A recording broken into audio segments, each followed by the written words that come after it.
Alright y'all, welcome back to Common Arms channel. Now today's video I want to talk about something that a lot of people in the Army have to go through, especially if they're in a deployable unit. So I want to talk about the JRTC, or the Joint Readiness Training Center.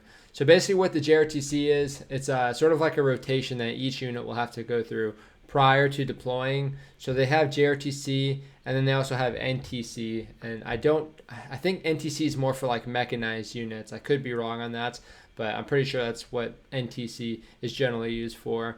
But JRTC is definitely something that you would go to, sort of like a validation before you actually go and deploy. So there's a bunch of different scenarios you can actually go through during this training, just based off of what your mission is going to be when you're actually deployed. So the actual JRTC rotation takes place in Fort Polk, Louisiana, which is probably the biggest reason why a lot of people don't like doing it, because Fort Polk, Louisiana gets a bad reputation for just being a horrible training area, just because it's really hot and humid and muggy. There's a lot of bugs, and there's generally not too much exciting around the actual JRTC training area and the base itself. So I was stationed at Fort Polk for about 3 years, and I can say Fort Polk it's kind of rough, just because, again, there is nothing really exciting going on around Fort Polk, but it's generally a pretty nice training area.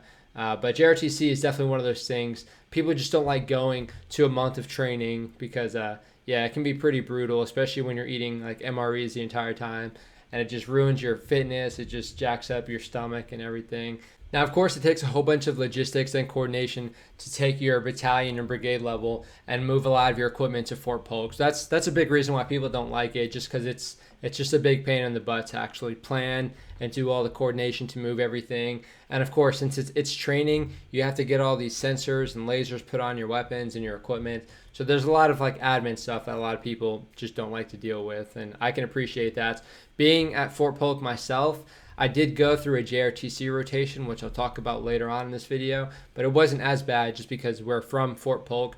We go to those training areas all the time, so we're very familiar with the training areas, and at the same time, it's not as much coordination for us to move our vehicles from one motor pool on the installation to the training area itself. Now, we do have the 509th Airborne Infantry, which is basically like the bad guys for the opposing force.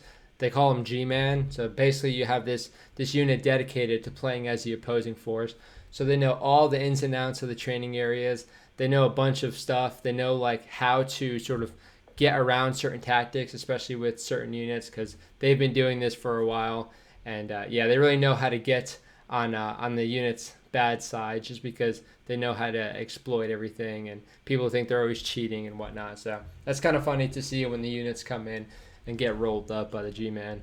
Now, I was in 2nd Battalion, 30th Infantry Regiment, so 230, inside of 3rd Brigade, 10th Mountain Division, which is the infantry brigade stationed at Fort Polk. So we would get tasked out a lot of times to actually assist in the JRTC rotations, and those usually aren't too bad. It's kind of fun. Sometimes you'll help with like just being the civilian populace, and sometimes you'll just help with being the opposing force. So it's not too bad. You do get caught up with that every now and again, and it kind of just knocks you off of your toes because you have to go to the field for an extended period of time. But it was never too bad. But we did have to go to the JRTC rotation ourselves, which, yeah, it's just one of those things. Like, if you're going to be deploying, it's just one of those things you can't really avoid, even if you're stationed at the actual base that does it. And of course, everyone wants to look good whenever they're going through this JRTC rotation, especially the higher ups. So there's a bunch of planning that goes into it. Now, when I went through JRTC, I was the Recon Platoon Sergeant. I was also the Recon Platoon Leader because we didn't have an officer at the time to fill that slot. So it was kind of rough. I was sort of, leaning on my senior NCOs to help me out with doing all of this. But there was a lot of planning. I think we probably planned maybe a month or 2 weeks in advance to this actual rotation. And there's a bunch of administrative stuff you need to do, especially for your vehicles, for maintenance in general.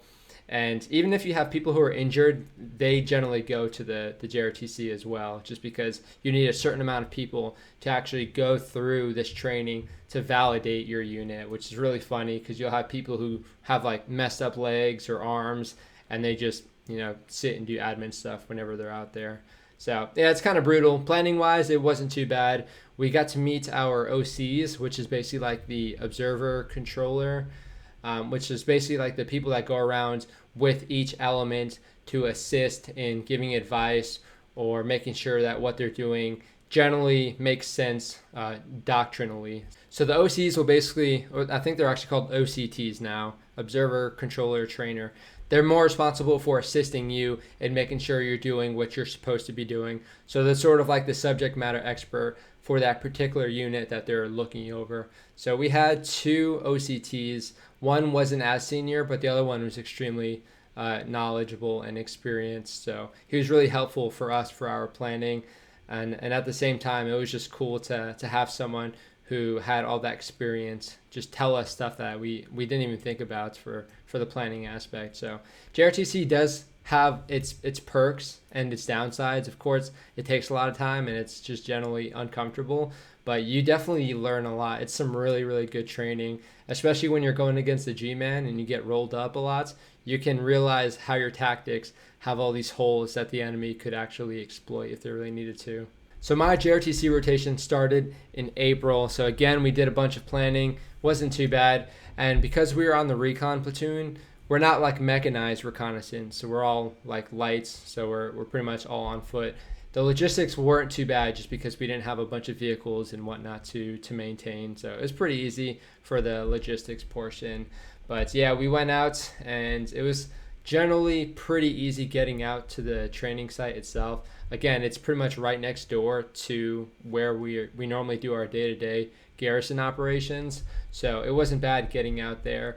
It's just whenever you do get to the staging area, it takes about, I don't know, maybe 4 to 6 days of staging where you're doing a bunch of other planning and just making sure everything else is tidy for when the training starts. So we got this building assigned to us and it wasn't too bad. We just moved all of our stuff in there. It's sort of just like a big open squad bay and it doesn't seem too bad, but you have to consider that Fort Polk, Louisiana is at such a low elevation that whenever it rains, everything just stays swampy and muddy for, I don't know, forever. And of course, right as we're getting out there, it rains and everything is just super muddy. So right outside of our barracks or our squad bay, it's just like mud that, you know, you'd step in it and it'd be like, I don't know, 3 or 4 inches deep. So it's just kind of annoying whenever you haven't even started the training and you're getting everything covered in mud. Now we did have the chance to shower and get some more food. Now I think for the JRTC rotation, I brought a bunch of food just because I don't like eating MREs for like a month just because it really jacks up my stomach and I don't know, it just makes me kind of feel like crap. So I always bring a crap ton of food like protein bars, you know, granola, almonds. I bring a bunch of stuff out into the field whenever I do training. And I know it's not generally realistic to be able to have that capability, but that's always what I try and do. So that's what I was doing. I was just stocking up on snacks and everything. So yeah, you do have the capability to do your laundry, to shower. I think there were some gyms, not really sure, but you had the capability to shower, grab some food, and do all this other last minute stuff. So the laundry was a big thing for me, but I never actually did it. I was just wearing like minimal clothes. I was just changing very minimally during this staging time just because I didn't want to run through the limited amount of clothes that I actually brought out there. But I was definitely stocking up on snacks. So we were all just making sure everything was good. Our equipment was generally okay. We were just getting our radios and everything set up. But then we actually go out. And basically JRTC is broken down into stages. So you have like the whole staging, you have your attack, your defense, and then just like the cool down, which is the after action review where you sort of go over everything and sort of talk about your mistakes or what could have been done better. So we are moving into the attack aspect. Now for the recon platoon, our job is pushing out, conducting that reconnaissance so we can pass this information along to the other units. So the first thing we were doing when we were going out there, because we went out before everybody else as recon normally does, we were doing some observation and some reconnaissance for the battle positions. So we were responsible for our entire battalion. So we were going out and doing a recon of the company battle positions. And we basically had our Humvee, which is like our whole command post. And then we also had a screen called like a JCR. And that's where we could sort of map everything up. So of course, when we do get out there, it's nighttime. So we're getting lost. We're not really getting lost, but it's very hard to maneuver in like a swampy area that's covered in mud when it's nighttime and you only have a Humvee, because you don't want to drive with the lights on. You do have blackout lights, but it's just very hard to manage all that navigation. How about this? You want to try this? So we're driving through all these tree lines, trying not to get our vehicle stuck, because if it got stuck, then that's it. We'd be SOL. So we're doing all this reconnaissance, and then we mapped out all the company battle areas, and then we also had to sort of guide them into their areas. So as they all start coming out, as the entire battalion starts coming out, we're like, okay, Alpha Company, you're going to be here. Bravo Company, you're going to be here. Charlie, you're going to be here. So that was our job initially. Kind of boring, but pretty important, as you can imagine, just to make sure you have a general solid layout of the battalion itself.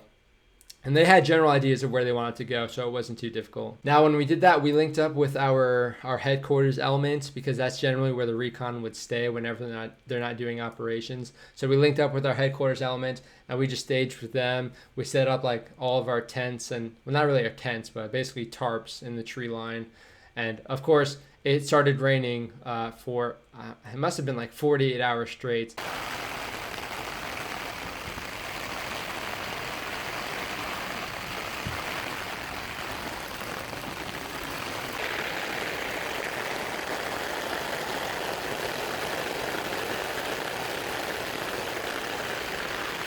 It was just constantly raining. I think it was raining the entire time, honestly.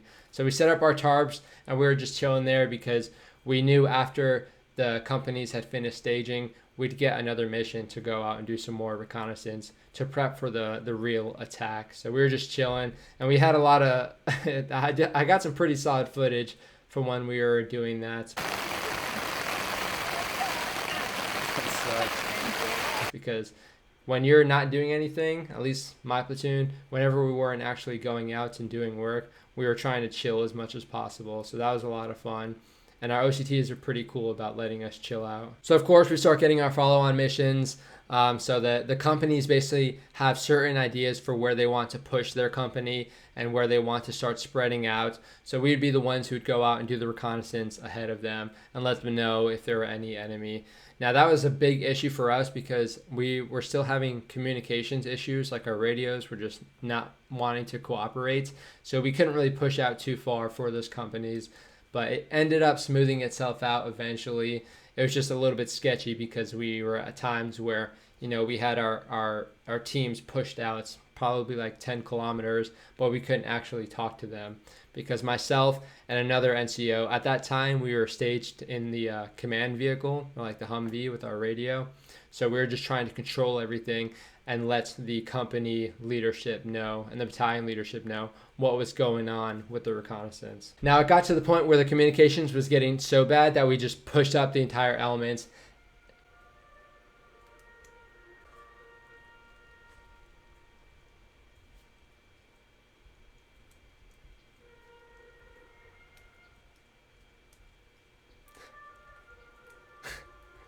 Okay, it messed that one up. The lovely thing about living on a military installation. So it got to a point where the communication was so bad that we just pushed up the rest of the platoon and the command vehicle to assist the recon elements. And it worked out. So it wasn't too bad. It was just a little bit sketchier because now you had almost the entire recon platoon pushed out beyond into enemy territory. But we had one of the infantry platoons, or one of the infantry companies, it was Alpha Company. They don't really care so much about masking their activity, so they actually ended up getting detected by the enemy reconnaissance, and as a result they did a call for fire. They actually sent some chemical weapons, some like notional chemical weapons, onto their position. And of course, as our platoon was staged, we were basically downwind of this chemical attack that we didn't know was going on because they got killed and they didn't radio it up. We were downwind of it, and of course we're waiting. Our OCT is acting a little bit weird, and then he just starts counting down. He's like 9, 8, 7, So we're like, oh crap, there's a chemical attack, and that's why he's doing the countdown. So we all go sprawling for our protective mask or our gas mask, and I think one of us got it on. But yeah, we weren't really too close to our gas mask, and we only had 9 seconds, so we didn't really make that, unfortunately. So that was a learning point right there. Just keep our gas mask a little bit more accessible, which is too easy, but it was just an unfortunate situation. And then I think after that, we were chilling in that exact spot for about 3 days, because once you die in this scenario, you have to wait until the next phase. So we had to wait until the defense, and we weren't complaining because we were just chilling. However, we were just out in the middle of nowhere, and it was kind of a pain in the butts. And we didn't have any water, we didn't have any food, because we weren't allowed to get resupplied unless we were actually doing a resupply, and they pushed up people with like their chemical suits, and they decontaminated the site first. So it was kind of a pain in the butts logistics wise. It wasn't really planned out too well in the battalion. But yeah, we were chilling there, and we had a lot of antics going on in that specific area. Who cares? Like, Daddy saw this. Yeah, let's just fucking play. Get it, boys! Get it, bad boys!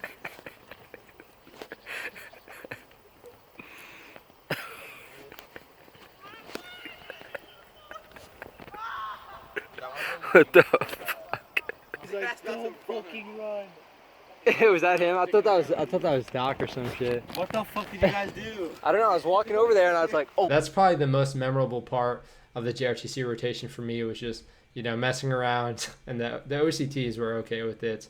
They sort of understood that we were out of the game, so we were just, we could just mess around at that point. Now, I just remembered this, but whenever I would go to sleep out in the field, like every 4th day or something would like bite my face, because I would have like my sleeping bag with just like my face exposed so I'm not suffocating. Something would always like bite me on the face, and it was usually on the lip. So I would just wake up in the middle of the night and be like, and my lips were just like swollen, like super swollen, because I don't know, a spider or a mosquito bit me. I get super like bad reactions to mosquito bites, but something bit me, and I was just like, oh my God. It's just one of those things, you wake up during the training and your face is all like messed up, and it's like, good grief. And that happened a few times out there for whatever reason. But yeah, my body just does not like mosquitoes. But then those 3 days were over, and we transitioned to the defense. Now for the recon, for the defense, basically you're pushed out. You're always pushed out further into like the enemy territory. But for the defense, we're sort of like an early detection, but at the same time, we were trying to exploit certain opportunities to call for fire.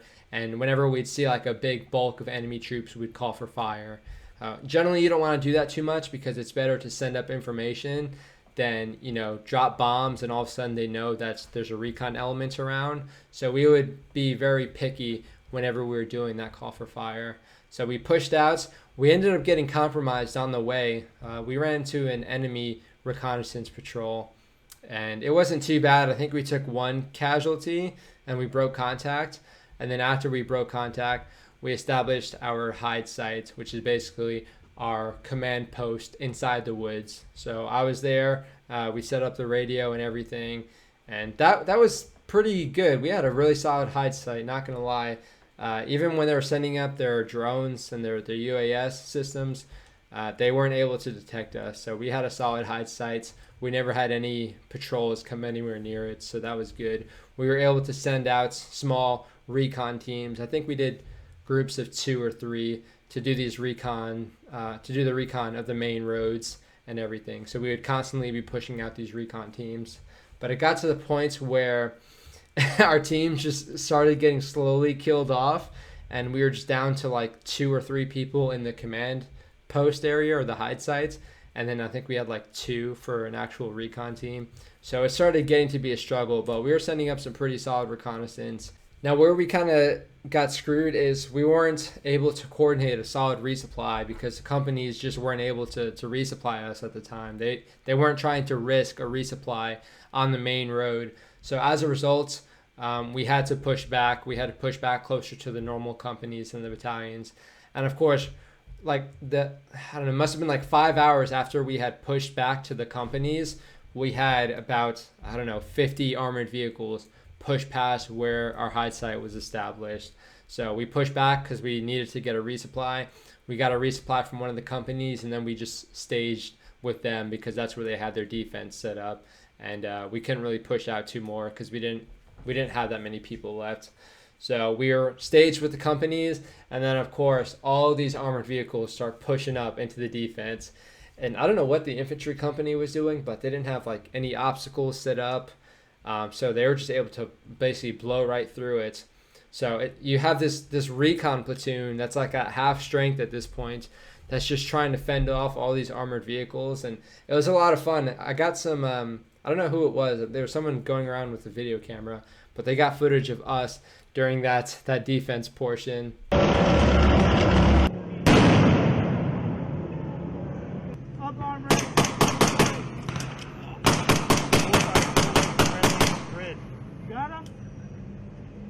Friendly good, friendly good, friendly good. Wait your pull back, 9, 8, and 2, 4. What's the status on that fire mission? They're sending it? I'm calling a polar one over there.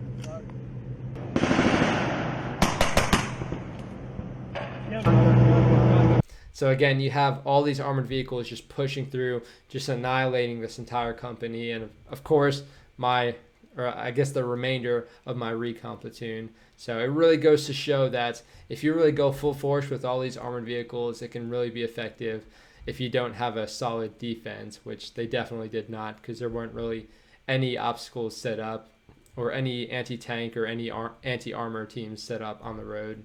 But of course, that's pretty much it. You have the attack and the defense, and if you die during either one of those, you can't do anything else. And of course, we got rolled over. We didn't really get any specific footage of us actually getting overrun, but yeah, we got the moments right before that. So, it was a lot of fun. We definitely learned a lot, and it was good training. But then it was basically towards the end, so we weren't really caring too much. Once you die in the defense, you're just sort of preparing for the wind down, for all the companies to get ready to push out of the box, which is basically the training area. So, the training was pretty much over for us. Now we were just staged for a few days just to get ready to get out of there. And that was kind of a pain in the butt because those days were really dragging on. And of course, you're going, and because I was the recon platoon sergeant and platoon leader, I had to keep going to the battalion leadership and explain everything that went down from our point of view for their after action reports. And that's basically how it ended. It was just us chilling in the tree line for another few days, basically. It wasn't anything crazy. And that was the end of our JRTC rotation. So it actually went pretty quick. I think our entire rotation was about 3 weeks. But I think that's because we were right there. We just had to move right over. It didn't take as much time to plan all the administrative and logistical stuff. So it was a lot easier for them to facilitate us going into the training. So it was about 3 weeks. It might have been a little bit more than 3 weeks, but it wasn't anything crazy. And yeah, that was our JRTC rotation. So again, it is pretty miserable. It was raining the entire time. And of course, we got hit by a tropical storm or a hurricane when we were out in JRTC. So there's one point where it was just constantly just downpouring for about, 24 to 36 hours. So you couldn't really sleep anywhere without there just being a puddle. So that was kind of miserable, but it's one of those things like whenever you go through these horrible, traumatic experiences, it's fun because you have a lot of bonding that happens between the actual elements or the unit that you're in, because you're all just getting miserable and depressed together. But it was fun. I can't really say too many bad things about the JRTC rotation. Again, it was a lot easier for us to go and do that training. But yeah, you will hear a lot of people talking about the JRTC and how they just hate it, how it's super miserable, how they never want to go back to it. But yeah, it's one of those things. It's really solid training, and you definitely learn a lot for what you should be doing, some things that you didn't do that the enemy was able to exploit.